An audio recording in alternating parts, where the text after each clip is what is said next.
नमस्कार, मी प्रसन्न जोशी. आपण पाहताय पुढारी न्यूजचा कार्यक्रम धुरळा. आणि धुरळा तेव्हा उडतो जेव्हा चर्चा सुरू होते, वाद प्रतिवाद सुरू होतात आणि कधी कधी त्या वादांमध्ये अश्रूचा सुद्धा वापर होतो किंवा अश्रू सुद्धा येतात. धुरळा उडाल्यानंतर डोळे चुरचुरतात आणि अश्रू डोळ्यात येतात. असेच काहीसे क्षण पाहायला मिळाले अजित पवारांच्या बाबतीत. बारामतीमध्ये बोलताना अजित पवार भावूक झाले.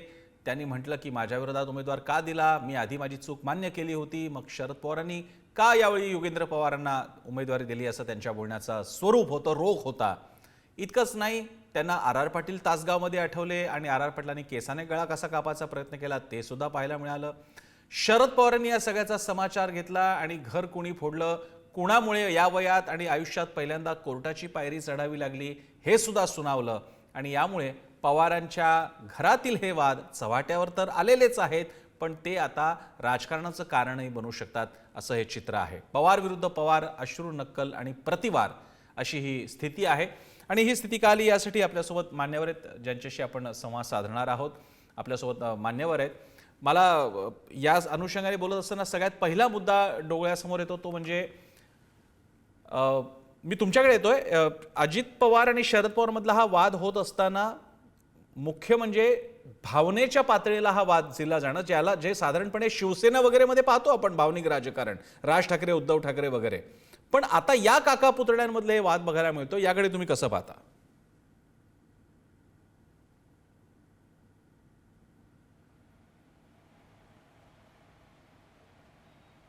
माझा प्रश्न तुम्हाला ऐकायला आला?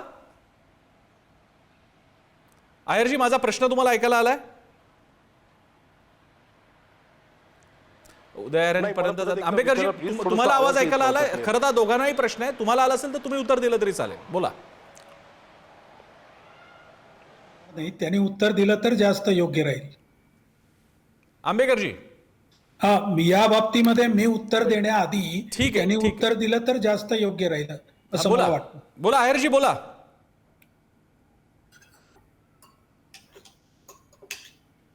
नाही, ह्या सगळा जो वाद आहे किंवा काय, ह्या सगळ्या गोष्टींना फार काही आपण महत्व देतोय असं मला वाटतंय राजकारणामध्ये. आणि ह्या सगळ्या एकूणच निवडणुकांच्या कालावधीमध्ये ह्या सगळ्या गोष्टी सुरू असतात.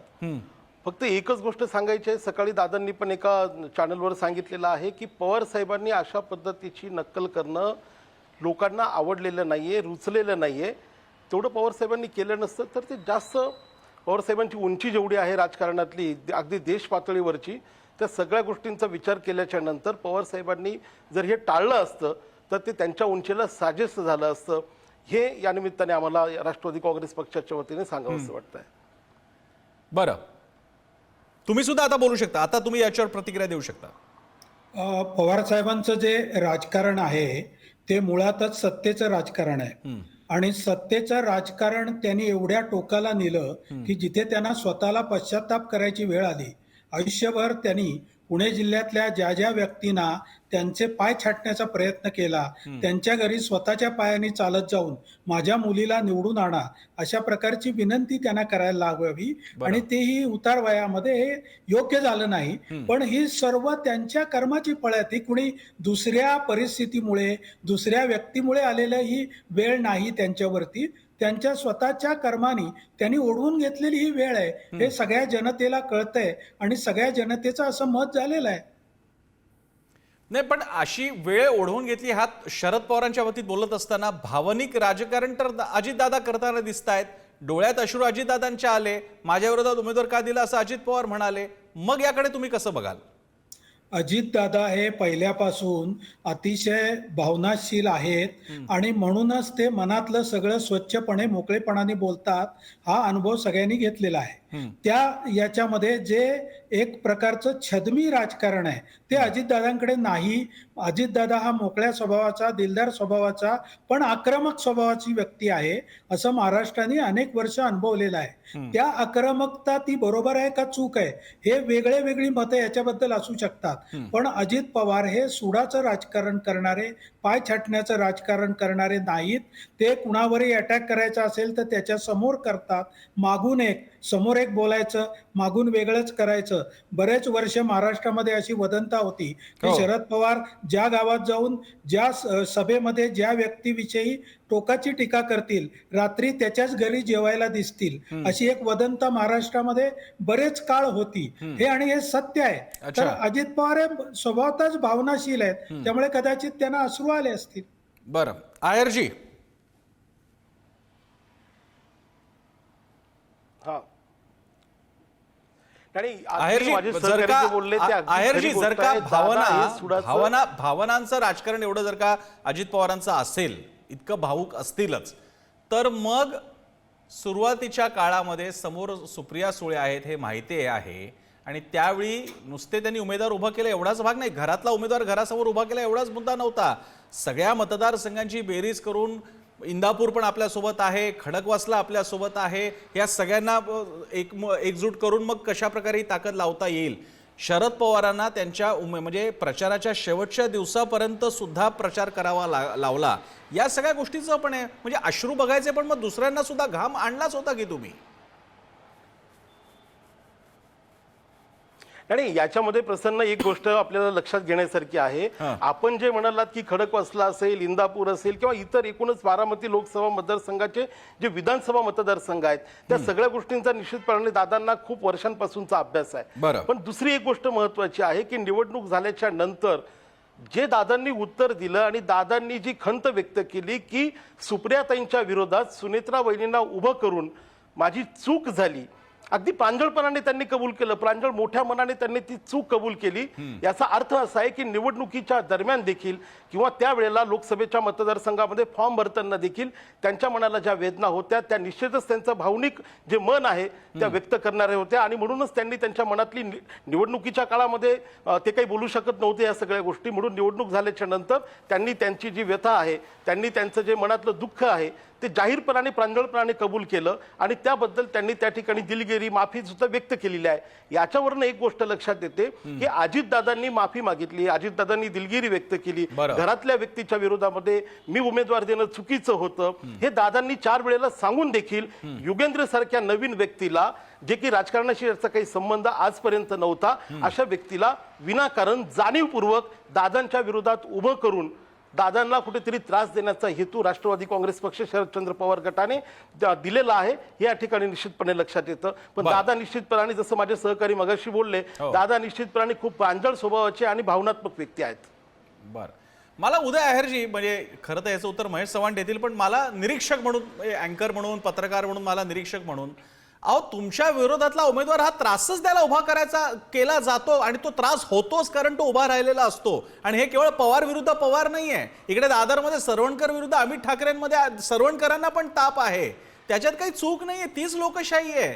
तरी बघा ना, तुमच्याकडे फक्त 2 जण आहेत, आणखी कुठले तिसरे पवार कोणाच्या घरातून आले नाहीयेत, फक्त 2च हे पवार आहेत. मला जर विचारायचे, शरद पवारांच्या राष्ट्रवादीचे प्रवक्ते आपल्यासोबत आहेत, त्यांना मला विचारायचं महेश चव्हाणांना. महेशजी, राष्ट्रवादीचे म्हणजे अजितदादांच्या राष्ट्रवादीचे उदय आहेर म्हणतात की जाणीवपूर्वक मुद्दामून अजित पवारांना त्रास द्यायला घरातला अनअनुभवी योगेंद्र पवार उभे केले गेले. काय म्हणणं आहे तुमचं? प्रसन्नजी नमस्कार. नमस्कार, बोला. इथे एक गोष्ट आपल्याला लक्षात घ्यायला हवी की सुनेत्रा वहिनी जेव्हा उभा राहिल्या होत्या तेव्हा त्यांना कोणता अनुभव होता? बरं, आता सुनेत्रा वहिनींना सुप्रियाताईंच्या समोर उभं केलं, या गोष्टीची त्यांनी चूक झाली अशी जाहीर कबुली दिली, एकदा नाही अनेकदा दिली. पण ज्या वेळेला एखाद्या केलेल्या कृत्याचा पश्चाताप होतो त्यावेळेला आपण चूक झाली असं म्हणतो आणि चूक झाली की त्याचं प्रायश्चित्त करतो की नाही करत. आता एक चुकीचं वक्तव्य अजितदादांनी काही वर्षांपूर्वी केलं होतं आणि त्याचं प्रायश्चित्त म्हणून त्यांना जेव्हा उमगले की त्यांची मोठी चूक होती, त्याचं प्रायश्चित्त म्हणून कराडला यशवंतराव चव्हाणांच्या समाधीजवळ जाऊन त्यांनी बसून प्रायश्चित्त केलं होतं. अख्ख्या महाराष्ट्राने, अख्ख्या देशाने बघितलं होतं. असं कुठल्या प्रकारचं प्रायश्चित्त त्यांनी आता केलं हे तरी माझ्या काही बघण्यात आलेलं नाही किंवा ऐकण्यात आलेलं नाहीये. माझं तर म्हणणं उलट असं आहे की जर त्यांना खरंच वाटत असेल की त्यांनी जे काही केलं ते चुकीचं होतं तर त्यांनी आता स्वतःचं नाव मागे घ्यावं आणि निवडणुकीला उभे राहू नये, हे त्यांचं सगळ्यात मोठं प्रायश्चित्त असेल. दुसरी गोष्ट, ही काही त्यांची पहिली चूक नाहीये, याच्या आधी पण त्यांनी खूप मोठी चूक केली ना. जी मोठी चूक त्यांनी शरद पवार साहेबांनी उभा केलेला पक्ष, त्यांनी स्थापन केलेला पक्ष त्यांच्यापासून हिसकावून घेतला, त्यांच्या चेहऱ्यावर, त्यांच्या नावावर, त्यांच्या पक्षाच्या चिन्हावर उभे निवडून आलेले 40 आमदारांना घेऊन ते गेले बरं. आणि एवढंच नाही तर त्यांनी त्याचं पक्षाचं नाव, पक्षाचं चिन्ह सुद्धा काढून घेतलं. ही सुद्धा एक चूक होती ना. आणि ह्या चुकीमुळेच आता जर यांना असं वाटत असेल की ही जी काही सहानुभूती शरद पवारांना किंवा सुप्रियाताईंना किंवा त्यांच्या पक्षाला मिळतेय, बरं. ती सहानुभूती काही सुप्रियाताईंनी त्यांच्या मुलीला कोर्टात बोलवून घेतलं वाढदिवसाच्या दिवशी म्हणून मिळत नाहीये. ही सहानुभूती 60 वर्ष शरद पवार साहेबांनी बारामतीसाठी आणि महाराष्ट्रासाठी आणि देशासाठी एकंदरीत जे काही केलं, त्या व्यक्तीच्या हातातून तुम्ही असं, आणि ते सुद्धा एका पुतण्याने अशा प्रकारे पक्ष घेऊन जाणं, बरं. आणि त्याच्यावर घेऊन गेल्यानंतर त्यांनी केलेली स्टेटमेंट्स ऐकून बघा, आठवून बघा. बरं. लोकसभेच्या वेळची असतील किंवा ज्यावेळेला पक्ष फोडला त्यावेळची असतील किंवा आता जे करतायत ती सगळी स्टेटमेंट्स असतील. यामुळे जी काही गोष्ट आहे, जी काही सहानुभूती आहे, ती लोकांची सहानुभूती किंवा जनतेची सहानुभूती आम्हाला मिळते आणि त्याचं रूपांतर मतांमध्ये होत आहे. हे आपण बघितलं लोकसभेच्या ठीक आहे. वेळेला. आणि आता मी याबद्दल हे सगळी मतमतांतर होत असताना मला याच्याबद्दल जायचं आहे. सुहास जगताप जे दैनिक पुढारीचे आमच्या पुणे आवृत्तीचे सहयोगी संपादक आहेत. जगताप सर, आपण दोन्हीकडच्या प्रतिक्रिया पाहिल्या असतील. हे भावनिक राजकारणामध्ये बारामतीची जनता कसं बघणार हा वेगळा मुद्दा आहे, पण भावनिक राजकारणासाठी पवार कुटुंबी आतापर्यंत प्रसिद्ध नव्हतं. हा सगळा क्षेत्र ठाकरेंच्या कुटुंबियांचं होतं. इथे मात्र आता भावनिक राजकारण, अश्रूंची झाली फुले, आणि काय जी काय भेगबीग पडलेली आहे, कोणी दरार आणली आणि कोणी काय घरामध्ये घर फोडलं वगैरे. तर काय तुम्ही याकडे पत्रकार म्हणून कसं पाहता? हा कोणता टर्न आहे बारामतीच्या राजकारणाचा? नाही नाही भावनेला काय राजकारणात महत्व नसतं. राजकारण हे एक व्यूहरचना आणि डावपेचाचा सरळ व्यवहार असतो. आता ज्या वेळेला अजितदादांनी सुनेत्राताईंना त्यांच्या समोर उभं केलं, त्यावेळी आता कुणीतरी सांगितलं की त्या पण अनुभवी होत्या, आणि त्यावेळेला पवारांच्या, आणि म्हणजे हे श्रीनिवास पवारांनीच परवा सांगितलेलं आहे, त्यावेळी पवारांच्या घरातल्या सर्व सदस्यांनी अजितदादांना सांगितलं होतं की आपण असं घरातला उमेदवार द्यायला नको. आता त्या अजितदादांच्या डावाला शरद पवारांनी प्रतिडाव दिलेला आहे. अच्छा. त्यामुळं हे काय भावनिक राजकारण नाही, हे शुद्ध एक राजकारणाचा व्यवहार आहे आणि त्या दृष्टीने ते बारामतीत चाललेलं आहे. आता बारामतीतल्या मतदाराचा जर भावनिक विचार जर आपण केला सहानुभूतीच्या लाटेचा, तर ती लोकसभेच्या वेळेला 100% शरद पवार यांच्या बरोबर होती. कारण 48,000चं मताधिक्य बारामती विधानसभा मतदारसंघात सुप्रिया सुळे यांना पडणं ही एक फार मोठी घटना आहे. शरद पवार आणि अजित पवार हे दोन बारामतीच्या ग्राउंडवरचे महत्वाचे नेते एकमेकांशी लढत असताना 50,000चं मताधिक्य मिळणं ही तशी मोठी घटना आहे. समजा ही एकदम कडक लढत असती तर ते 10-20,000चं मताधिक्य आपण समजू शकलो असतो. पण 50,000चं मताधिक्य म्हणजे ही सहानुभूतीची लाट शरद पवारांच्या बाजूने आहे आणि ती लाट आपल्या बाजूने वळवण्याचा किंवा लोकांना त्या सहानुभूतीच्या एका विचारातून मागे करण्याचा हा अजितदादांनी प्रयत्न केलेला आहे. आणि त्याचं काय होतं हे पुढच्या प्रचाराच्या काळामध्ये समजेल. परंतु बारामतीची ही लढाई ही अजित पवार विरुद्ध युगेंद्र पवार अशी मुळात नाहीच आहे. ती लोकसभेलाही तशी नव्हती. ती सरळ अजित पवार आणि शरद पवार या पवार घराण्यातील दोन महत्वाच्या नेत्यांची एकमेकांच्या विरुद्ध चाललेली लढाई आहे. आणि तो त्यांचा पक्ष फोडला, पक्ष पळवून नेला, यापासूनचे सगळे कंगोरे त्याला आहेत. आणि त्यामुळे महाराष्ट्रात आणि पुणे जिल्ह्यामध्ये अतिशय जोरदारपणे या दोन्ही नेत्यांची लढाई सुरू आहे. आणि त्यामध्ये भावना याला काही म्हणजे अर्थ उरत नाही. ते बरं, मी जगतापजी मी येतोच तुमच्याकडे, पण मला या सगळ्याच्या अनुषंगाने याचा जो तिसरा कोण आहे तो भाजपचा पण आहे. मी आंबेकरांकडे जातो. आंबेकरजी, राष्ट्रवादीमधला हा संगीत काय मानापमान म्हणा किंवा भावानुवाद म्हणा किंवा जो कुठला वाद असेल, पण याचा एक भाजपचा कंगोरा असा आहे की एक चर्चा अशी पण आहे, आज जे काही हे पवार विरुद्ध पवार भांडण दिसतंय त्याची सुरुवात ही एका सुडाच्या राजकीय सुडाने सुरू झालेली आहे. जेव्हा गोपीनाथ मुंडेंकडून धनंजय मुंडे राष्ट्रवादीत आले त्यावेळी महाराष्ट्र भाजप प्रचंड खवळलेला होता. त्यावेळी तुम्ही घर फोडलं असे आरोप भाजपनं शरद पवारांवर केले होते. आणि आता अजित पवार विरुद्ध शरद पवार हा जो काही आम्हाला भावनिक संघर्ष पाहायला मिळतोय त्याचा तिसरा कोण हा भाजप आहे असं सुद्धा म्हटलं जातं. आपलं काय मत आहे? भाजपचा या शरद पवारांच्या घरातल्या राजकारणाशी अर्थार्थी काही संबंध नाही. मी मगाशी सुरुवातीला म्हटलं तसं आपल्या कर्माची फळं शरद पवार साहेबांना भोगावी लागतात. 1978 साली रेड्डी काँग्रेस आणि इंदिरा काँग्रेस असताना महाराष्ट्रात पुलोदचा प्रयोग करून त्यांनी वसंतदादा पाटलांना जो शह दिला, त्याच्यानंतर उलटी उडी मारून 1900 लगेचच 10 वर्षांनी बरोबर 1987 साली ते पुन्हा काँग्रेसमध्ये गेले. पुन्हा 1999 साली काँग्रेसमधून बाहेर पडले आणि ज्या वर्षी काँग्रेसच्या केंद्रीय वर्किंग कमिटीने त्यांची 6 वर्षासाठी काँग्रेस पक्षातून निलंबन केलं होतं, त्याच वर्षी महाराष्ट्रातल्या विधानसभा निवडणुकीत त्यांनी स्थापन केलेल्या राष्ट्रवादी काँग्रेस पक्षाला अपेक्षित बळ न मिळाल्यामुळे त्यांनी पुन्हा 1999 सालीच काँग्रेसची हात मिळवणी केली होती. त्यामुळे शरद पवारांचं राजकारण हे केवळ आणि केवळ सत्तेचं राजकारण आहे. सत्तेसाठी म्हणजे राजकारणासाठी सत्ता आणि पैशासाठी राजकारण, राजकारणासाठी पैसा हा त्यांचा खेळ आहे. तो खेळ त्यांच्या अंगाशी आला एवढाच त्याचा अर्थ आहे. कुठल्याही जुन्या घटनेचा याच्याशी संबंध नाही. बरं, मग आंबेडकरजी या सगळ्या काळामध्ये अजित पवार सुद्धा त्या पक्षामध्ये होते. तुम्ही जे नॅरेटिव्ह सांगू पाहताय त्या न्यायाने, जसं अंगुलीमालाला सुद्धा घरात विचारण्यात आलं होतं की माझ्या सगळ्या या गोष्टीमध्ये तुमचा वाटा आहे का, त्याचे मुलं आणि काय त्याची बायको आणि हे म्हणते की आमचा काही वाटा नाहीये. वाल्मिकीच्या बाबतीत सुद्धा हीच कथा सांगितली जाते. तर माझा तुम्हाला प्रश्न आहे की या न्यायाने मग हे जेव्हा शरद पवार तुमच्या भाषेत म्हणत होते की हे केवळ राजकारण आणि सत्तेसाठी करत होते, त्याच्यात अजित पवारांचा वाटा मानायचा की नाही? ते पण होते त्यांच्याबरोबर. तो वाटा त्यांच्या बरोबर त्यांच्या जेव्हा लक्षात आलं अच्छा. की आपण आयुष्यभर वापरले गेलो बरं. आणि आपल्याला वापरल्यानंतर सुद्धा आपल्याला पक्षात काय स्थान आहे हे त्यांना शरद पवारांच्या राजीनामा सत्रानंतर जेव्हा प्रत्यक्ष त्याचं रूप दाखवण्यात आलं त्यावेळेला त्यांचे डोळे उघडले. बरं, मला अजित पवारांच्या राष्ट्रवादीच्या प्रवक्त्यांना विचारायचं आहे की शरद पवारांच्या बाबतीत विनायक आंबेडकर भाजपचे प्रवक्ते म्हणून जे काही सांगतायत, बोलतायत, त्याच्याशी तुम्ही सहमत आहात का हो आहेरजी? आमची त्यांच्यासोबत महायुती आहे, त्यांच्या विषयाशी बऱ्यापैकी आम्ही सहमत आहोत.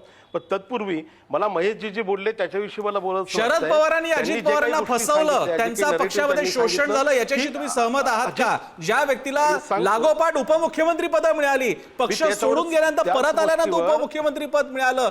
दरवेळी तुम्हाला लोकसभा आमदारकी प्रसन्न मी सलग त्याच आमदारकी विषयावर सलग येतोय. आमदारकी अशा व्यक्तीची फसवणूक आणि शोषण झाल्याचा गंभीर आरोप केलेला आहे. आणि आंबेडकर हे वरिष्ठ नेते आहेत, भाजपचे वरिष्ठ प्रवक्ते, त्यांचं विधान मी अतिशय सिरियसली घेतो. माझा तुम्हाला प्रश्न आहे, याच्याशी तुम्ही सहमत आहात का? मी त्याच विषयावर आपल्याला येतोय. फक्त 1 मिनिटामध्ये माझा एक विषय मी पूर्ण करतो, अर्ध्या मिनिटातच. महेश चव्हाण यांनी जे काही सांगण्याचा प्रयत्न केलाय की राष्ट्रवादी घेऊन स्वतःचा पक्ष हिसकावून घेतला, असं झालेलं नाही. अजित पवार आणि त्यांच्या सोबत जी लोक आलेली आहेत त्यांनी हा पक्ष उभा करण्यामध्ये खूप मोठं मोलाचं योगदान दिलेलं आहे. हा पहिला प्रश्न. दुसरा विषय जो आहे, आंबेडकरजी जे बोलतायत ते अगदी खरं बोलतायत. ज्या स्टेटमेंटवरनं गेल्या 2 दिवसापासून कालपासून वादंग होत आहे, ते स्टेटमेंट ज्या RR आबांच्या बाबतीमध्ये बरं, त्या ठिकाणी तासगावच्या सभेमध्ये अजितदादांनी केलं. त्या स्टेटमेंटमध्ये अजितदादा जे म्हटले की मला त्या वेळेला माझ्या विरोधामध्ये सही करून आबांनी न झालेल्या भ्रष्टाचाराची त्या ठिकाणी ओपन इन्क्वायरी लावली. आंबेडकरजींच्या म्हणण्यामध्ये आणि प्रसन्न तुमच्या विचारण्यामध्ये जो प्रश्न आहे त्याच्यात हे उत्तर आहे. ह्या सगळ्या गोष्टीच्या पाठीमागे RR आबांचा करविता धनी कोण होता, अच्छा. हा खरा प्रश्न आहे. कारण की जेवढा खर्चच झालेला नाही तेवढ्या खर्चाच्या पेक्षा जास्त, म्हणजे भुजबळ साहेब म्हणतात तसं म्हशीपेक्षा पारडू मोठं, असा जो भ्रष्टाचार झाला, त्या भ्रष्टाचाराची चौकशी ओपन इन्क्वायरी लावण्या इतके आबा चुकीचे वागत नव्हते. परंतु आबांना हे करण्यासाठी कोणी भाग पडलं आणि त्यावेळेला दादांच्या संदर्भामध्ये दादांना अडचणीत आणण्यासाठी पक्षातल्याच कोणत्या नेत्यांनी त्या आबांवर दबाव आणला, हा खरा अभ्यास करण्याचा विषय आहे. आणि ह्या सगळ्या प्रश्नांची उत्तरं जी आहेत आंबेडकरजींच्या किंवा तुमच्या प्रसन्नजी, तुमच्या सगळ्यांच्या प्रश्नांची उत्तरं ह्या प्रश्नामध्ये आहेत की कोणी दबाव आणला. महेश चव्हाण तुम्ही उत्तर द्या. कोणी दबाव आणला? उपमुख्यमंत्री अजित शरद अख्ख्या राष्ट्रवादीवरती ज्या 2 नेत्यांचं वर्चस्व राहिलेलं आहे, शरद पवार आणि अजित पवार, त्या राष्ट्रवादीमध्ये अजित पवारांच्या विरोधात हे सगळा दबाव आणण्याचं षडयंत्र कोणी रचलं? महेश चव्हाण. प्रसन्नजी, 2 गोष्टी. आधी बीजेपीने केलेल्या आरोपाला उत्तर देतो. बीजेपीच्या प्रवक्त्यांनी आता इकडे शरद पवार साहेबांचा इतिहास सांगितला. त्याच शरद पवार साहेबांच्या मागे तुम्ही अजित पवार आणि छगन भुजबळ ज्या वेळेला पक्ष फुटला त्यावेळेला ते काय वक्तव्य करत होते ते जर तुमच्या आता लक्षात असतील तर भाजप शरद पवार साहेबांशी चर्चा करत होतं बरेच दिवस आणि त्याच्यासाठी शरद पवार साहेब यांच्या म्हणण्यानुसार अजित पवार किंवा इतर तत्सम लोकांना भाजपशी चर्चा करायला पाठवत होते. जर त्यांचा इतिहास इतका वाईट आहे शरद पवार साहेबांचा आणि फक्त सत्ता करण्यासाठी आणि पैशासाठी ते राजकारण करतात तर भाजपला का गरज होती शरद पवार साहेबांबरोबर चर्चा करायची आणि त्यांना आपल्या बरोबर सरकार स्थापन करण्यासाठी इन्व्हाइट करायची. हा पहिला मुद्दा. दुसरा मुद्दा 70,000 कोटी रुपयाचा जो आकडा आहे तो आम्ही सांगत नाहीये, तो इतके वर्ष भाजपानेच सांगितला. आणि विशेष म्हणजे मागच्या वर्षीच्या जुलै महिन्यामध्ये ज्या वेळेला अजित पवार वेगळे झाले त्याच्या काही दिवस आधी फक्त 4 ते 5 दिवस आधी देशाच्या पंतप्रधानांनी जे भाजपचे आहेत त्यांनी 70,000 कोटी हा आकडा सांगितला होता. आम्ही म्हणत नाही आहोत. आणि आता आबांच्या विषयावर बोलायचं प्रसन्नजी तर आबांचं आता बघा जी मृत व्यक्ती असते त्यांच्याबद्दल बोलणं योग्य नसतं पण तरी सुद्धा विषय निघालाच आहे म्हणून त्यावर बोलावं लागतंय. खरं म्हणजे आबा असते तर त्यांनी याच्यावर सविस्तर उत्तर दिलं असतं. पण मला एक सांगायचंय की पहिली गोष्ट हे 2010-2011 त्यावेळची गोष्ट आहे. आज 2024 मध्ये अजितदादा ते सांगतायत त्यांना याबद्दल कल्पना नव्हती असंही नाहीये. अजितदादांनी स्वतःनी सांगितलंय की 2014 मध्ये ज्या वेळेला फडणवीस पहिल्यांदा मुख्यमंत्री झाले त्यावेळेला त्यांनी अजितदादांना बोलवून घेतलं आणि आबांनी कशी साईन केली आहे त्या फाईलवर ही दाखवली. तर अजितदादांना 12 वर्षांपासून ही गोष्ट जर माहित होती तर अजितदादांनी ते आज प्रचाराच्या तोंडावर काढण्याची गरज काय. आणि शेवटचा मुद्दा जर तुम्ही मला सांगा आबा गृहमंत्री होते आणि जर खालून अँटी करप्शन करून एक अहवाल आला आणि त्या अहवालामध्ये असं लिहिलं असेल की या प्रकरणावर ओपन एन्क्वायरी केली पाहिजे तर आबांनी त्याच्यावर एक गृहमंत्री म्हणून त्यांचं कर्तव्य बजावलं आणि आबांना साजेशा लौकिकानुसार त्यांनी प्रामाणिकपणे त्या फाईलवर सही केली आणि हो याची चौकशी केली गेली पाहिजे असं जर म्हटलं तर त्याच्यात वावगं काय आहे हे बाजूला राहिलं. आबांनी जे केलं ते माझ्या मते हा मुद्दा महेश चव्हाणांचा बरोबर आहे. मी खरं सुहास जगतापांकडे जाणार होतो त्यापूर्वी उदय आहेर यांच्याकडे जातो. उदय आहेरजी मला कल्पना आहे तुम्हाला काहीतरी बोलायचं आहे पण हा लॉजिकल प्रश्न आहे. मुळामध्ये आबा ते करत होते जे गृहमंत्र्याला करायला हवं होतं. क्रमांक 2 तो अलायन्स होता ज्याच्यामध्ये काँग्रेसचाही दबाव होता. क्रमांक 3 आज जे तुमचे सहकारी मित्र पक्ष आहेत ते अख्खा बैलगाडा घेऊन मंत्रालयात आले होते मंत्रालयाच्या इमारतीपाशी की बघा एवढा पुरावा आहे कथित सिंचन घोटाळ्याच्या बाबतीतला. तर साक्ष कुणाची काढायची जो माणूस आता नाही आहे आणि जे आरोप करत होते आणि नंतर ज्यांच्याकडे सत्ता आली ते मात्र या सगळ्या घटनेबद्दल आता बोलू पण इच्छित नाहीये. बोला उदय आहेर. सगळ्यात महत्त्वाची गोष्ट अशी आहे की 2014ला ज्या वेळेला गव्हर्नमेंट त्या ठिकाणी आलं होतं फडणवीस साहेबांच्या नेतृत्वाखाली त्यावेळेला आदरणीय अजितदादा हे विरोधी पक्षामध्ये होते. त्याच्यानंतरच्या ज्या सगळ्या गोष्टी झालेल्या आहेत 5 वर्षाच्या कार्यकाळामध्ये कोणत्याही प्रकारे अजितदादांच्या विरोधामध्ये कुठलाही पुरावा सापडू शकला नाही कारण की ती वस्तुस्थिती तशी नव्हतीच. परंतु माझा जो प्रश्न आहे त्या प्रश्नाला चव्हाण साहेब जे आहेत हे बगल देण्याचा प्रयत्न करतायत. माझं म्हणणं फक्त एक आहे की एकूण पगारासह एकूण खर्च झालेला सिंचनावरचा झालेला खर्च महाराष्ट्रामध्ये जेव्हापासून महाराष्ट्र स्थापन झाला तेव्हापासून तर आरोप करण्याच्या किंवा ओपन इन्क्वायरीची सही होण्याच्या दिवसापर्यंत फक्त 42,000 कोटी रुपयाचा होता. आणि त्यावेळेला 70,000 कोटी रुपयाचं ज्या वेळेला कोणतंही खालचं डिपार्टमेंट जेव्हा गृहमंत्र्यापर्यंत ती फाईल पाठवतं आबा निश्चितपणाने ह्या सगळ्या गोष्टींमधला अभ्यास होता आबांचा. आबांनी खालून कोणी कितीही इन्क्वायरीसाठी फाईल पाठवलेली असती परंतु आबा अभ्यास करणारी व्यक्ती होती. आबांनी या गोष्टीला निश्चितपणाने नकार दिलेला असणार आहे. परंतु आबांवर पक्षामधून कोणाचा दबाव होता का दादांना बदनाम करण्यासाठी दादांचं राजकारण संपवण्यासाठी दादांना जनतेच्या डोळ्यामध्ये कुठेतरी कमी करण्यासाठीचा आणि स्वतःच्या याच्यामध्ये जे काही दादा अडसर ठरतायत प्रगतीमध्ये राजकीय प्रगतीमध्ये अडसर ठरतायत असं कोणी आपण म्हणाल की काँग्रेसचं होतं. काँग्रेसपेक्षाही मला म्हणायचं आहे की राष्ट्रवादी काँग्रेस पक्षामधून कोणत्या एखाद्या नेत्याचा दबाव आबांवर होता का हा खरा माझा प्रश्न आहे. त्या प्रश्नाला बगल देता कामा नये. त्या प्रश्नाची उत्तरं खरं तर शोधले पाहिजेत. त्याच्यामध्ये दादांनी किती प्रामाणिकपणाने भोळेपणाने राजकारण केलं हे लक्षात येईल. दादा किती चांगल्या मनाने आजपर्यंतचं राजकारण करतायत आणि पोटात एक खोटात एक हे दादांच्या नसतं हे लक्षात येईल. परंतु ह्या सर्व प्रश्नांकडे जाणीवपूर्वक दुर्लक्ष केलं जात आहे. या प्रश्नांना बगल दिली जाते आहे आणि दादा आबांच्या विरोधात बोलले. मेलेल्या माणसाच्या विरोधात बोलायचं नसतं. हो अगदी खरं आहे ही आपली संस्कृती नाहीये. मेलेल्या माणसाच्या विरोधामध्ये आबा तर दिवंगत झालेले त्यांच्या विरोधात बोलण्याचं काहीच कारण नाहीये. परंतु जसं जसं एखादी गोष्ट मनामध्ये साचत जाते आणि ज्या ज्या वेळेला त्रासाचं ज्या वेळेला एकदम बांध फुटतो त्यावेळेला अशा गोष्टी समोर येतात. नाही तर दादांनी देखील ठीक आहे 12 आयरजी, मला वर्षामध्ये तुमच्या भावना दादांनी पोहोचलेल्या आहेत, त्या सहनच केलेलं सगळ्या होतं. कळलेल्या तुम्ही आहेत. सहन केलं याच्यात एक असतं. फक्त मुद्दा आठवतोय, तुम्ही ज्यांच्याकडे अंगुली निर्देश करू पाहतायत, शरद पवारांवरती आरोप होत असताना अजित पवारांनी एकदा तडकाफडकी राजीनामा सुद्धा दिला होता, ज्याचं स्पष्टीकरण मला साहेबांवरती झालेले आरोप पटले नाहीत म्हणून मी राजीनामा दिला असं म्हटलेलं आहे. आता याच्यात बघा तुम्ही कसं आहे, अजित पवारांची इतकी प्रचंड निष्ठा शरद पवारांच्या बाबतीत, मात्र शरद पवारच त्यांच्या विरोधात सिंचन घोटाळ्याच्या बाबतीत दबाव आणतात तपासणी करण्यासाठी, असं तुम्ही सुचवू पाहताय. आपल्यासोबत आहेत महेश चव्हाण, राष्ट्रवादी काँग्रेस शरद पवारांच्या पक्षाचे प्रवक्ते. मगाशी आहेर यांनी मांडलेल्या मुद्द्यांबद्दल महेश चव्हाणजी तुमच्याकडे, आणि त्यानंतर मी विनायक आंबेकर आणि सुहास जगतापांकडे जाईन. महेश चव्हाणजी. हा प्रसन्नजी, त्यांनी जे मुद्दे मांडले त्याच्याबद्दल मी मगाशी माझं म्हणणं मांडलं आपल्यासमोर.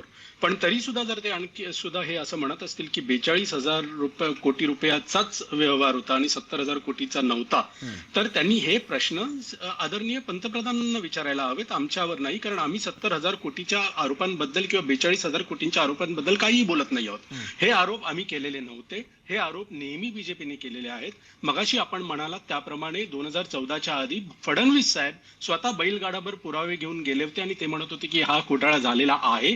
आणि आज अजितदादा त्यांच्याच मांडीला मांडी लावून मंत्रिमंडळात बसलेले आहेत. आणि विशेष म्हणजे भाजपाने त्यांना जे ना खाऊंगा ना खाणे दूंगा असं ब्रीदवाक्य असलेल्या प्रधानमंत्र्यांनी याला अनुमती दिली. 4 दिवसापूर्वी जे असं म्हणतात की 70,000 कोटीचा घोटाळा करणाऱ्यांना आम्ही सोडणार नाही आहोत आणि आम्ही त्यांना जेलमध्ये टाकल्याशिवाय राहणार नाहीत. हेच फडणवीस चक्की पिसिंग असे जाहीररित्या सांगत होते. ते आज त्यांना बरोबर घेऊन सरकारमध्ये आलेले आहेत. मला असं वाटतंय की आता काय झालेलं आहे की अजित पवारांना कळून चुकलेलं आहे की त्यांनी चूक सुनेत्रा वहिनींना उभं करून केली ही नसून त्यांनी पक्ष फोडून बीजेपी बरोबर जाऊन त्यांच्या बरोबर सरकारमध्ये बसले ही चूक केलेली आहे. हे त्यांच्या लक्षात येते. कारण ज्याप्रमाणे लोकसभेला जनतेने त्यांना प्रतिसाद दिला, त्यांचा जो काही परफॉर्मन्स लोकसभेमध्ये झाला, त्यानंतर भाजपाकडून आणि एकनाथ शिंदेकडून त्यांना जी काही ट्रीटमेंट दिली जाते आहे, 50 सीट्स 288 पैकी घेऊन गपचूप बसावं लागतंय. आणि एक गोष्ट इथे अजून नमूद करायची वाटते, तिथे त्यांची इतकी अपमानास्पद वागणूक त्यांना मिळते किंवा कमीपणाची वागणूक मिळते. जर हा पक्ष फुटण्याआधी म्हणजे शरद पवारांपासून अजित पवार वेगळे होण्याआधी जर कोणी असं म्हटलं असतं की महाराष्ट्रामध्ये एकनाथ शिंदे अजित पवारांपेक्षा मोठा नेता आहे, तर लोक त्याला हसले असते. पण आज हे सिद्ध झालेलं आहे. एकनाथ शिंदेंना 85 सीट्स आणि अजित पवारांना 50 सीट. म्हणजे महाराष्ट्रामध्ये जितकेही पक्ष आहेत त्या पक्षात सगळ्यात छोटा पक्ष कुठला आहे तर तो अजित पवारांचा आहे. ही बहुतेक कुठेतरी मनामध्ये त्यांना अस्वस्थता असेल आणि त्यामुळे ह्या सगळ्या राजकीय खेळी ते खेळत असतील. मी विनायक आंबेडकरांकडे 2 मुद्दे घेऊन जातो. पहिला मुद्दा म्हणजे हे सगळं प्रकरण सुरू झालं एक तर बारामतीतले अश्रू आणि सांगलीमधला आरोप, तासगावमधला आरोप RR पाटलांबद्दलचा. तो मुळात आरोप सुरू झाला होता भाजपच्या नेत्यांकडून आणि त्याची आज उत्तर कोण देत आहेत तर एक राष्ट्रवादी विरुद्ध दुसरे राष्ट्रवादी. तर माझा पहिला भाजपला प्रश्न आहे की आता सिंचन घोटाळा ही फाईल भाजप पक्षासाठी क्लोज झाली आहे का? आणि दुसरा मुद्दा जो आता चव्हाण म्हणालेले, त्यांनी एक वेगळाच मुद्दा लक्षात आणून दिला की महाराष्ट्रामध्ये एकनाथ शिंदे अजित पवारांपेक्षा मोठे नेते आहेत, कारण अजित पवारांना जागा किती सुटलेल्या आहेत महायुतीमध्ये. तर खरंच असं झालेलं आहे महायुतीसाठी 3 नंबरला आहेत अजित पवार भाजपसाठी? जसं माझ्या बंधूंनी एक वेगळा मुद्दा मांडला तसं मी सुद्धा एक वेगळा मुद्दा मांडू इच्छितो. बरं. की कुठल्याही बिझनेसमध्ये, कुठल्याही राजकारणात, सामाजिक संस्थेमध्ये कुठल्याही व्यक्तीने योग्य वयात जर थांबलं तर अशा प्रकारचे प्रश्न येत नाहीत. आपण मोठी उद्योग घराणी सुद्धा पाहतो की जिथे तरुण पिढी आल्यानंतर जे ज्येष्ठ नेते असतात ते सहजपणे बाजूला होतात आणि मग तरुण पिढीची जी ऊर्जा असते, त्यांच्या नवीन कल्पना असतात, त्याला वाव मिळतो आणि तो धंदा जोमाने वाढतो. बजाजचं आपल्या महाराष्ट्रातलं चांगलं उदाहरण आपल्या डोळ्यासमोर आहे. ही गोष्ट ज्यांच्या लक्षात आली नाही त्यांची चूक झालेली आहे. अजित पवारांची चूक नाही झाली. अजित पवारांना तुम्ही मगाची स्टेटमेंट केलं की अजित पवारांना उपमुख्यमंत्री पद दिलं, खासदारकी दिली. खासदारकी दिल्यावरती 1991 साली शरद पवार साहेबांना दिल्लीला जायचं म्हणून अजित पवारांना राजीनामा द्यायला लावला. उपमुख्यमंत्री पद त्यांना केव्हा दिलं? जेव्हा ते सुनील तटकरेंच्या फार्म हाऊसवर जाऊन आपल्या सहकारी आमदारांना घेऊन 8 दिवस नॉन रिचेबल राहिले. म्हणजे प्रत्येक गोष्ट अजित पवारांनी झगडून मिळवलेली आहे. त्यांना कुठलीही गोष्ट सहजपणे दिलेली नाही. आणि हा सगळा मुद्दा जर संपला असता, जर साहेब वेळेत थांबून अजित पवारांच्या हाती त्यांनी पक्षाची सूत्र दिली असती. 2004 ते 2014 साहेब जेव्हा देशाचं राजकारण करत होते तेव्हा राष्ट्रवादी पक्ष महाराष्ट्रात कुणी वाढवला? अजित पवारांनी वाढवला. मग त्या कष्टाचं फळ त्यांना काय मिळालं? तर राजीनामा नाट्य करून सुप्रिया सुळेताईंना, ज्यांना कुठलाही संघटनात्मक अनुभव नाही, त्यांना मोठं केलं गेलं. हे चूक आहे ना. ही चूक जर झाली नसती तर हे पुढचे सगळे भावनिक मुद्दे मुळातच आले नसते. त्यामुळे ही सगळी चूक साहेबांची आहे. आंबेडकरजी, शरद पवारांकडून एवढ्या चुका झाल्या आहेत तुम्हाला, म्हणजे भाजपला एवढं दिसतंय, तर तो संघर्ष अजूनही सुरूच आहे. अजित पवारांना 3ऱ्या क्रमांकाच्या जागा मिळत आहेत, त्यांना त्यांचे फोटो कसे बॅनरवरती लागत नाही ते आम्ही पाहतोय. म्हणजे शेवटी अजित पवारांच्या मागचं शुक्ल कष्ट जे राष्ट्रवादीत होतं ते भाजप आणि महायुतीत सोबत गेल्यानंतर सुद्धा आलं. 3ऱ्या क्रमांकाच्या जागा सुटल्या. पण किमान तुम्ही तरी शरद पवारांच्या बाबतीत जी काही वागणूक त्यांना दिली गेली तो धडा घेऊन तुम्ही तरी त्यांना मानाचं पान द्यायला पाहिजे होतं. 100% मानाचं पान दिलं जाते. राष्ट्रवादी शरद पवार गटाचे कार्यकर्ते काय म्हणतात हा त्यांचा मुद्दा आहे. अजित पवार, अजितदादा काय म्हणतात हा आमचा मुद्दा आहे. आणि अजितदादा स्वतः सांगतायत की मी महायुतीमध्ये समाधानी आहे, त्याला जास्त महत्व आहे. विरोधक काहीतरी मुद्दे उकरून काढतात, त्याला आमच्या दृष्टीने 0 महत्व आहे. आमच्या दृष्टीने अजितदादा हा विकासाची वृत्ती असलेला, विकासाची आवड असलेला नेता आहे. म्हणून आम्ही त्यांना जवळ केलंय. आणि आम्हाला त्यांच्या धाडसी वृत्तीबद्दल, मेहनती स्वभावाबद्दल आणि गावोगाव फिरण्याची आणि गावोगाव संपर्क ठेवण्याची त्यांची जी हातोटी आहे त्याबद्दल आदर आहे. आणि तेवढा सन्मान त्यांना, त्याच्यापेक्षा जास्त सन्मान आमच्या युतीमध्ये नक्की मिळेल. मी जगतापांकडे जाण्यापूर्वी महेश चव्हाणजी, भाजप अजित पवारांचा जनसंपर्क, कामाची हातोटी आणि निष्ठा याबद्दल इतकी प्रशस्ती पत्रकावर प्रशस्ती पत्रक देतोय. आणखी तुम्हाला काय पाहिजे महाराष्ट्रामध्ये? चांगलं राजकारण, आणखी कुठलं असतं चांगलं राजकारण यापेक्षा?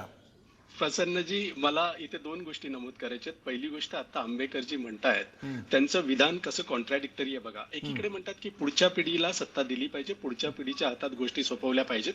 दुसरीकडे असं म्हणतात की 2004 पासून 2014 पर्यंत जेव्हा शरद पवार साहेब राष्ट्रीय राजकारणात होते तेव्हा इथे महाराष्ट्रामध्ये पक्ष कोणी वाढवला. ह्यामध्ये सुद्धा आता तुम्ही बघा, यांचं म्हणणं आहे की एक वय झाल्यावर कोणी व्यक्तीने थांबलं पाहिजे. शरद पवार साहेब आज 84 वर्षाचे आहेत. 30 वर्षापूर्वी म्हणजे त्यावेळेला त्यांचं वय 54 होतं. त्याच वेळी त्यांनी अजित पवार साहेबांच्या हातात महाराष्ट्राचं राजकारण दिलं, महाराष्ट्राचा पक्ष दिला. दूध संघ असतील, साखर कारखाने असतील, पतसंस्था असतील, बाजार समित्या असतील, स्थानिक स्वराज्य संस्था असतील. इतकंच नव्हे तर पक्षामध्ये कोणाला कोणाचं तिकीट द्यायचं, काय द्यायचं, कोणाला नाही द्यायचं, कुठल्या पदी कोणाला नियुक्त करायचं, या सर्व गोष्टींचे अधिकार 54व्या वर्षीच अजित पवार साहेबांच्या हातात, शरद पवार 54 वर्षाचे असताना अजित पवारांच्या हातात दिले होते. इतकंच नाही तर त्यांना आपल्याला माहिती की किती वेळा उपमुख्यमंत्रीपद गेलं, किती वेळा फायनान्स मिनिस्ट्री गेली, सिंचन, या सगळ्या गोष्टी बऱ्याच वेळा दिल्या गेल्या. आणि सुप्रियाताईंना यापैकी काहीही कधीही दिलं गेलं नव्हतं. ही एक गोष्ट झाली. दुसरी गोष्ट, आता हे म्हणतायत की अजित पवारांना राष्ट्रवादी काँग्रेस पार्टीमध्ये असताना सर्व गोष्टींसाठी झगडावं लागलं आणि प्रत्येक गोष्ट झगडून घ्यावी लागली. पण इथे महायुतीमध्ये भाजपा बरोबर झगडून सुद्धा काही मिळत नाहीये. जे दिलंय ते हातात घेऊन गप्प बसावं लागतंय. बरं, ठीक आहे. मला पुण्याला जायचंय. आपल्यासोबत सहयोगी संपादक आहेत पुढारी साहेब, मला त्यांच्याकडे जायचंय, सुहास जगतापांकडे. सुहास जगतापजी, पुन्हा एकदा फिरून इकडे एक मुद्दा येतो की अजित पवार एकीकडे घराबद्दल बोलत असताना बारामतीमध्ये, स्वतःच्या म्हणजे पवार घरामधलं बोलत असताना, ते आता ज्या दिल्या घेतल्या शपथा, ज्या घरामध्ये त्यांनी घेतलेल्या, ज्या घरात ते गेलेले आहेत, तिथे तरी ते मग सुखी मानायचे की नाही मानायचे? नाही, तिथं ते सुखी आहेत असं आता तर त्यांच्या एकंदर बॉडी लँग्वेज आणि याच्यावरनं वाटत नाही. आणि त्यांना सर्वात कमी जागा महाविकास आघाडीमध्ये देऊन त्यांचा पुरेसा हे करण्याचा प्रयत्न झालेला आहे. माझा मुद्दा दुसरा असा आहे की हे पवार विरुद्ध पवार जे राजकारण महाराष्ट्रामध्ये आहे, तर राष्ट्रवादी काँग्रेस हा जो शरद पवारांनी पक्ष स्थापन झाला तोच मुळात एक घराणेशाहीचा पक्ष आहे. म्हणजे तेलुगू देसम, समाजवादी पक्ष, राष्ट्रीय जनता दल असे जे लालू प्रसादांचा पक्ष आहे तशा पद्धतीचा हा पक्ष आहे. त्यामुळं त्या पक्षात फूट झाल्यानंतर कुटुंबात फूट झालेली आहे आणि मग दोन्ही कुटुंबात फूट झाल्यानंतर जे जे पुढच्या पिढीचे राजकारणी आहेत, म्हणजे आता रोहित पवार, युगेंद्र पवार किंवा इकडं आणि अजितदादांची 2 मुलं, असा हा कौटुंबिक संघर्ष सुरू आहे आणि त्या संघर्षातून हे बाकीचे सगळे मुद्दे पुढे येत आहेत. बरं. ऍक्च्युली आता आपण कोण कुणावर मात करतंय आणि कुणाचं राज्य महाराष्ट्रामध्ये येईल किंवा कुणाचा पक्ष जास्त ताकदवान होईल अशी ही खरं लढाई त्या घरामध्ये सुरू आहे त्यांच्या. बरं. आणि दुसरा तो मध्ये सिंचन घोटाळ्याचा जो एक मुद्दा निघाला, तर त्यात मला एक छोटासा एक हे करायचंय की सिंचन घोटाळ्याचा आरोप झाल्यानंतर आजपर्यंत त्याच्या लॉजिकल एंडला ते प्रकरण कोणत्याच पक्षाने नेलं नाही. म्हणजे भाजपची सत्ता होती, त्यानंतर मग नंतर आघाडीचं सरकार आलं, त्यानंतर परत दुसरं महाविकास आघाडीचं सरकार आलं, पण कुठल्याही सरकारनं तो मुद्दा लॉजिकल एंडला नेला नाही. त्याच्यामध्ये कुणाला शिक्षा, कोर्टामध्ये प्रकरण गेलेलं आहे, चौकशी पूर्ण झालेली आहे, असं आजपर्यंत कधी झालं नाही. त्यामुळं तो मुद्दा वारंवार उपस्थित करून एक प्रेशर टॅक्टिक्सच्या पद्धतीनं तो वापरला जातो. बरं बरं, ठीक आहे. मगाशी वाटतं आंबेकर अचानक मध्ये काहीतरी सांगत होते किंवा बोलत होते. आंबेकरजी, तुमचा मुद्दा राहिला तेवढा पूर्ण करून मी दोन्ही राष्ट्रवादीच्या प्रवक्त्यांकडे जाईन. नाही, मी माझा मुद्दा मांडलेला आहे की दादा महायुतीमध्ये अतिशय समाधानी आहेत आणि माझा जो मुद्दा होता योग्य वेळी थांबलं पाहिजे याच्या समर्थनार्थ मी असं सांगतो की अजित पवारांबरोबर आलेले शरद पवार साहेबांचे सगळे सहकारी जर पाहिले, त्याच्यामध्ये प्रफुल्ल पटेल आहेत, छगन भुजबळजी आहेत, असे सगळे जे ज्येष्ठ सहकारी आहेत ते मग अजित पवारांच्या बरोबर का आले, ते का नाही त्यांच्या बरोबर थांबले शरद पवार साहेबांच्या बरोबर. शरद पवार साहेबांचे सगळ्यात जुने मित्र अदर पुनावाला जे आहेत, पुणा याचे सिरम इन्स्टिट्यूटचे, त्यांनी जाहीर वक्तव्य केलंय. ते त्यांचे कॉलेजचे मित्र आहेत, त्यांनी वक्तव्य केलंय की आता शरद पवार साहेबांनी थांबायला पाहिजे. हे सगळी जनता तेव्हा त्यांचे मित्र, त्यांचे हितचिंतक जेव्हा त्यांना समजून सांगतात की आता तुम्ही थांबा, तेव्हा केवळ आपल्या मुलीला कुठल्या तरी सत्तास्थानावर बसवायचं म्हणून त्यांचा हा जो दुराग्रह चाललेला आहे, त्यांनी महाराष्ट्राचं राजकारण त्यांनी बिघडवून टाकलेलं आहे, अतिशय टोकाला गेलेलं आहे. हे अतिशय चूक आहे, एवढंच मला सांगायचं. आंबेकरजी, जसा तुमच्या सांगण्यानुसार जो शरद पवारांचा दुराग्रह आहे तसं पूर्वलक्षी प्रभावाने 2014च्या निवडणुकीपूर्वी तथाकथित 70,000 कोटीचा सिंचन घोटाळा हा तेव्हाच्या भाजप नेत्यांचा दुराग्रह होता असं आता म्हणता येईल. म्हणजे जसं तुम्ही म्हणताय की कशात काही नव्हतं आणि शरद पवारांमुळे कसा त्रास झाला अजित पवारांना, त्याच न्यायाने तो त्रास तेव्हा सुद्धा होत होता. सगळे जे काही घोटाळ्यांची नावं होती ती गाडाभर फाईल्स आणल्या गेल्या होत्या, ते सगळे आपलेच नेते होते. तो सुद्धा दुराग्रह होता का भाजपचा तेव्हा? नक्कीच नव्हता. आपण मगाशी एक नाव घेतलं, ज्या अभियंत्याचा आज आपण पुढारी चॅनेलवर काहीतरी बाईट घेतलाय असा आपण उल्लेख केला, त्यांनी त्या सगळ्या फाईल दिलेल्या होत्या आणि त्यावरून हा विषय सुरू झाला होता. पण मग तो तुम्ही लावून धरला होता, मग पुढे काय झालं त्याचं आम्हाला काहीच कळलेलं नाही अजूनही.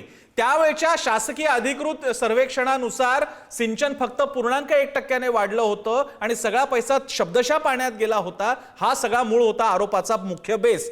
मग नेमकं आपल्या शासनाने काय केलं, आणि जर का काही केलं नसेल आणि अजित पवार पूर्ण निर्दोष असतील, जे असायची काही हरकत नाहीये, तसं असेल तर मी परत म्हणतोय पूर्वलक्षी प्रभावाने भाजपचे नेते चुकत होते, तुमच्या शब्दात दुराग्रही होते, तुम्हाला मान्य करावं लागेल.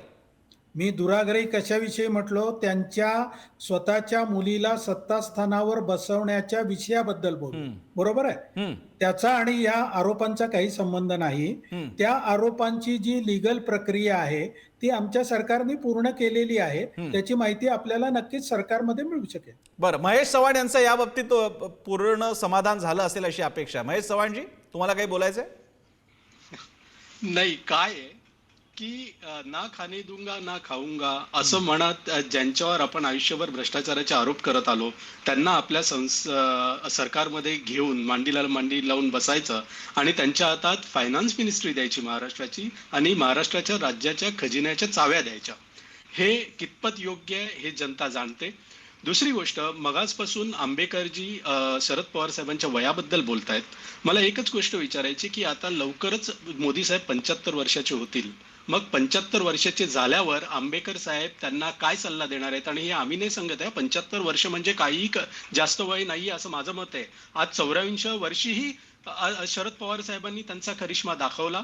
जे लोक 84 वर्षाचे झाले म्हणून थांबलं पाहिजे असं म्हणतायत, त्याच्या मागे असं एखादी भावना असू शकते की बाबा माणसाचं वय झालं की त्याची म्हणजे हे कमी होते, बुद्धी त्यांची तल्लख तितकी राहत नाही, तितकी त्यांच्या शारीरिक ताकद मानसिक ताकद कमी होते, एखाद्या वेळेस ते चुकीचे निर्णय घेतील अशी गोष्ट असते. पण आजही 84 वर्षी शरद पवारांची बुद्धीची किंवा मानसिक किंवा शारीरिक ताकदीबद्दल कोणी काही बोलेल असं मला वाटत नाही. त्यांनी जो काही परफॉर्मन्स लोकसभेमध्ये करून दाखवला, 10 पैकी 8 सीट काढून दाखवल्या, आणि आजही ते ज्या पद्धतीने काम करतायत, जी एनर्जी त्यांच्याकडे आहे, जी इच्छाशक्ती त्यांच्याकडे आहे, ती क्वचितच इतर कोणाकडे असेल. असं असताना सुद्धा त्यांनी थांबावं असा दुराग्रह का केला जातो हे आज मला तरी ठीक आहे, कळत मी नाहीये. तो विषय घेत आज- नाही कारण तो आताच्या विषयाच्या चौकटीच्या बाहेरचा आहे. कोणी रिटायर व्हावं किंवा न व्हावा त्यांच्या पक्षाचा आणि त्या व्यक्तीचा विषय आहे. मी त्याबाबतीत अजित पवारांची राष्ट्रवादीचे प्रवक्ते त्यांच्याकडे मी जातो. त्यांचे जे नेते आहेत उदय अहेर यांच्याकडे. उदय अहेरजी, पुन्हा आपण मूळ विषयावर येऊया, भावनेचं राजकारण. मला आपल्याला विचारायचं आहे, निवडणुकीच्या काळामध्ये असे भावना अनावर होण्यात काही वाईट नाही, पुरुषाने रडण्यात काहीही चूक नाहीये. मात्र निवडणुकीच्या काळात त्याला नेहमीच नाटक म्हणून बघितलं जातं, हे सगळ्या लोकांबद्दल, आणि दुर्दैवाने तसं झालं. अजित पवार त्याच्यात मुख्य दोषी नाही आहेत काही. दुसरा मुद्दा असा, घरातल्या भेद तयार केला, माझ्या विरोधात उमेदवार उभा केला. अहो, कोणीतरी कोणाच्या विरोधात उमेदवार उभा करतो, तो लोकशाहीच्या प्रक्रियेचा भाग आहे. या गोष्टींचं निमित्त करणं ही अजित पवारांची एक जी राजकीय ज्येष्ठता आणि गरिमा आहे त्याला क्षती पोहोचवणारी गोष्ट नाही का?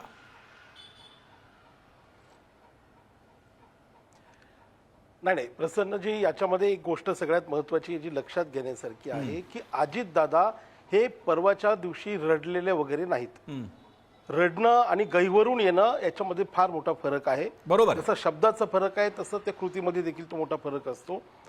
सगळ्यात महत्वाचं, त्यांना गैवरून आलं ते त्यांच्या आईचा आणि वडिलांचा विषय त्या ठिकाणी निघाला, त्यामुळे त्यांना ते गैवरून आलं की बाबा आईचं देखील घरामध्ये ऐकलं गेलं नाही. एवढं राजकारण मोठं झालंय का, एवढं फक्त त्यांना त्या ठिकाणी सांगायचं होतं. आता योगेंद्रजी उभे राहिलेत. आमच्या राष्ट्रवादी काँग्रेस पक्षाच्या वतीने, जी मूळ राष्ट्रवादी काँग्रेस आहे त्याच्या वतीने योगेंद्रच्या उमेदवारीचं आम्ही स्वागतच करतो. परंतु मला एक गोष्ट सांगावीशी वाटते की मगापासून सुनेत्रा वहिनींच्या विषयी 4 वेळेला बोललं गेलेलं आहे. सुनेत्रा वहिनी गेल्या 40 वर्षापासून बारामती लोकसभा मतदारसंघाच्या राजकारणाशी समरस झालेल्या आहेत. त्यांचं एक खूप मोठं काम, सामाजिक काम, त्याच्यानंतर सहकार तत्वावरचं काम हे बारामती लोकसभा मतदारसंघात निश्चितपणे प्रामुख्याने चालतं. हजारो महिला त्या ठिकाणी काम करतात. त्यांना काम देण्याचं, त्यांना हाताला रोजगार देण्याचं काम त्यांनी केलेलं आहे. एखादी महिला जर पडद्यावर पहिल्यांदा येत असेल, पडद्याच्या समोर पहिल्यांदा येत असेल म्हणजे ती राजकारणात नौके आहे असं होत नाही. मात्र युगेंद्रजींच्या बाबतीत तसं नाहीये. युगेंद्रजी हे निश्चितपणाने खऱ्या अर्थाने नौके उमेदवार आहेत. शरद पवार साहेबांकडे अनेक उमेदवार असे होते की त्यांना ते संधी देऊ शकले असते, परंतु परत एकदा पार्थ पवार नव्हते का नौखे करण्यासाठी दादांवर उदय पार्थ पवार नव्हते का नौखे का पार्थ पवार नौखे नाही. पार्थ पवार हे राजकारणामध्ये सक्रिय व्यक्ती होते. ज्या वेळेला त्यांना मावळमध्ये उमेदवारी देण्यात आली त्याच्या आधी विद्यार्थी काँग्रेसपासून पार्थ पवार हे सक्रिय होते. युगेंद्र पवारांनी इतके ते नौखे त्यावेळेला निश्चितपणे नव्हते. हा, घराणेशाहीचा आरोप हा कदाचित होऊ शकतो, परंतु पार्थ पवार नौखे होते हे म्हणणं थोडंसं चुकीचं आहे, हे म्हणणं थोडंसं घाईचं होईल. मला एक गोष्ट वाटते की युगेंद्रजी पवार जेवढे नौखे आहेत तेवढे पार्थ पवार त्यावेळेला नौखे नव्हते. सगळ्यात महत्वाची गोष्ट अशी आहे की अजितदादांनी कधी भावनेचं राजकारण केलेलं नाही. अजितदादांनी गेल्या अनेक वर्षापासून 35 वर्षापासून बारामती विधानसभा मतदारसंघामध्ये आणि एकूणच पुणे जिल्ह्यात आणि महाराष्ट्रामध्ये विकासाचं राजकारण केलेलं आहे. पहाटेला 5:30-6 वाजेपासून कामाला जुंपून घेणारा आणि रात्री उशिरा 12 वाजेपर्यंत काम करणारा आमचा नेता आहे आणि त्यामुळे आमचं नाणं खणखणीत आहे आणि ते महाराष्ट्रामध्ये वाजल्याशिवाय राहणार नाही. जागा कमी मिळाल्या किंवा किती मिळाल्या याच्यापेक्षा आमचा स्ट्राईक रेट किती आहे हे जास्त महत्वाचं असेल. आणि राष्ट्रवादी काँग्रेस पक्ष आणि आमचे नेते आदरणीय दादा त्याच्यावर मी तुमची कन्क्लुडिंग रिमार्कच मी मानतो, तुम्ही सगळंच पूर्ण केलेलं आहे. मी जगतापांकडे जातो. जगतापजी, या पार्श्वभूमीवरती मला स्पेसिफिक राजकारणामध्ये रस आहे. बारामती हा जो काही भावूक राजकारण झालेला आहे, आपण मी राजकारण शब्द चुकीचा आहे, मी मागे घेतो शब्द. ज्या काही भावना अनावर झाल्या असतील अजित पवारांच्या किंवा शरद पवार म्हणणं की कशाला म्हणजे या वयामध्ये आयुष्यात पहिल्यांदा मी कोर्टाची पायरी चढलो वगैरे, ही भावूक विधान आहेत. ती राजकारण असेल पण ती भाऊक आहेत. माझा आपल्याला प्रश्न आहे, याचा परिणाम लोकांवर पडतो का? बारामतीमध्ये या बाबतीत जर का खरंच भावनिक राजकारण काही होत असेल, परिणाम होत असेल, तर त्याचा परिणाम कोणाच्या बाजूने होऊ शकतो, झुकू शकतो असं वाटतं आपल्याला? नाही, भावनिक राजकारणाचा परिणाम मतदारांवर होतच असतो काही प्रमाणात. आता त्याचं आपल्याला प्रतिबिंब त्या लोकसभेच्या निवडणुकीमध्ये दिसलेलं आहे. त्यावेळी शरद पवारांच्या बद्दल जे एक सॉफ्ट सहानुभूतीची लाट होती, बरं. त्यामुळं 48,000चं मताधिक्य सुप्रिया सुळेंना बारामती लोकसभा मतदारसंघात पडलेला आहे. तो मगाशीच तो मुद्दा मी सांगितला की 48,000चं मताधिक्य हे फक्त सहानुभूतीच्या लाटेमुळे आहे का त्याची दुसरी कुठली कारणं आहेत? कारण ते साधारणतः 20-25च्या दरम्यान जर राहिलं असतं तर ही तुल्यबळ लढत होती. आणि आता जर भावनेचंच राजकारण आणि भावनेच्या राजकारणाचा परिणाम होतो असं जर म्हटलं तर मग ते सगळे मुद्दे शरद पवारांकडे आहेत. कारण त्यांचा पक्ष काढून घेतला गेलेला आहे, त्यांचं वय, ह्या वयामध्ये त्यांना वनवन फिरायला लावलेलं आहे, ते हे मुद्दे शरद पवारांकडे पण आहेत.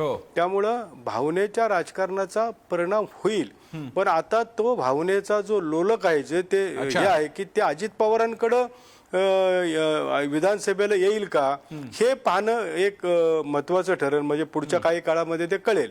दुसरं असं आहे की आता बारामतीमध्ये जर बाबा लोकसभेला सुप्रियाताई म्हणजे शरद पवारांना आणि विधानसभेला अजितदादांना मतदान करायचं असं जर एक काही चित्र निर्माण झालं पुढच्या काळात, ते एक पाहावं लागेल. परंतु भावनेचा फार काय त्या मतदारसंघावर परिणाम होईल असं आत्ताचं सध्या तरी चित्र दिसत नाहीये तिथं. फक्त जो तो मुद्दा वारंवार समोर येत होता की शरद पवारांच्या कन्याच्या विरुद्ध आपण आपल्या पत्नीला उभं केलं, तो मुद्दा खोडून काढण्याचं परवा केलंय. फक्त एक मला त्या छोटी गोष्ट सांगायची होती, पण इतके भावनिक झालेले अजित पवार आहे ना, इथून आधी कधी त्या बारामतीकरांनी पाहिलेले नाही. म्हणजे बारामतीत मी आता 30-35 वर्ष आलं अजित पवारांना बघतोय, ते इतके भावनिक कधी झालेले नव्हते. ते परवा झालेले आहेत. आता त्याचं रिफर्गेशन काय आहेत, पुढं त्याचं काय होईल ते बघावं लागेल. कारण एकदम तडफदार अजित पवार हे किमान बारामतीकरांनी तरी पाहिलेले आहेत.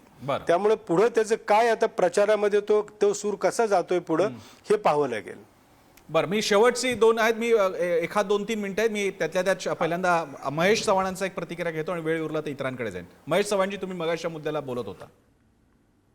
हो, मला इथे असं सांगायचं आहे की शरद पवारांनी युगेंद्र पवारांना संधी दिली तर त्यांना नौखं म्हणणं हे चुकीचं होईल. कारण याच शरद पवार साहेबांनी 30 वर्षापूर्वी आजच्या अजितदादांना संधी दिली होती. त्यावेळेलाही ते नौखेच होते आणि त्यावेळेलाही योग्यता असलेले बरेच इतरही कार्यकर्ते आणि पदाधिकारी होते. तरी सुद्धा अजित पवारांना दिली ती चालते आणि आज युगेंद्र पवारांना दिलेली उमेदवारी चालत नसेल तर ते चुकीचं आहे. आणि दुसरी गोष्ट, शरद पवार वर्सेस अजित पवार असं जेव्हा बारामतीकडे बघितलं जातं त्यावेळेला जर 30 वर्ष केलेल्या विकास कामांचा दाखला अजित पवार देत असतील तर शरद पवार 60 वर्षांपेक्षा जास्त बारामतीच्या आणि महाराष्ट्राच्या आणि देशाच्या विकासामध्ये योगदान देत आहेत. ही महाराष्ट्र आणि बारामतीच्या जनतेला माहिती आहे. त्यामुळे मतदान त्या अनुरूप होईल, ते लक्षात घेऊन होईल, इतकंच मी इथे सांगू इच्छितो. उदय अय्यरजी, शेवटची कमेंट अगदी थोडक्यात प्लीज. महेशजींनी जे सांगितलेलं आहे की दादा त्यावेळेला नौखे होते, दादांना पहिल्यांदा उमेदवारी देण्याविषयी माझा आक्षेप नाहीये युगेंद्रजींना. माझं म्हणणं असं आहे की युगेंद्रजी बारामतीच्या राजकारणात आले कधीपासून? अजितदादा पवार हे बारामतीच्या राजकारणात शरद पवार साहेबांनी उमेदवारी देण्याच्या आधीपासून समरस होते, त्या ठिकाणी ते प्रवाहामध्ये होते. पण दादांना तरुण वयामध्ये पवार साहेबांनी उमेदवारी दिली ही गोष्ट खरी आहे, परंतु युगेंद्र पवार हे बारामतीच्या राजकारणात काय, समाजकारणात काय, अहो शेजारच्या घरातल्या माणसाचं नाव सुद्धा त्या युगेंद्र पवारांना माहिती नाही. ही वस्तुस्थिती आहे. याचा जरा भान ठेवून आणि सगळ्यांनी बोलायला पाहिजे. त्याच्यामुळे अजितदादांचं त्यावेळेचं तरुणपण आणि युगेंद्र पवारांची आजची उमेदवारी याचा कुठेही संदर्भ लावता कामा नये. युगेंद्र पवारांच्या उमेदवारीचं आम्ही निश्चितपणे स्वागत करतो. मी पुन्हा जसं म्हणेन की आता हा चर्चा उमेदवारीचा मुद्दा नसून त्याच्या मागचा जी भावना अजित पवारांनी व्यक्त केली होती आणि ते भावनिकता होती ती की मी आधीची चूक मान्य केली, सुप्रिया सुळेंसमोर त्यांच्या पत्नी सुनेत्रा पवारांना उभं करणं, मग आता का माझ्या विरोधात घरातला माणूस उभा केला, या भावनेबद्दलचा हा मुद्दा होता. अर्थात या भावनेच्या बाबतीत बारामतीकरांच्या काय भावना आहेत आणि त्यांना कसा प्रतिसाद मिळतो हे बघणं औत्सुक्याचं ठरणार आहे. तो निर्णय मात्र बारामतीकरांवर सोपूयात. एक मात्र नक्की, कधी नव्हे ते या निमित्तानं पवार घराण्याचं सुद्धा एक भावनिकता या निमित्तानं दिसून आली. त्याचं राजकारण होणार का हे येत्या काही दिवसात कळेल. तुर्तास धन्यवाद सगळ्यांचे. महेश चव्हाणजी, उदय अहेरजी, विनायक आंबेकरजी, आपण सगळ्यांनी वेळ दिला. जगताप सर, आपले सुद्धा आभार. इथेच थांबूयात. पाहत राहा पुढारी न्यूज.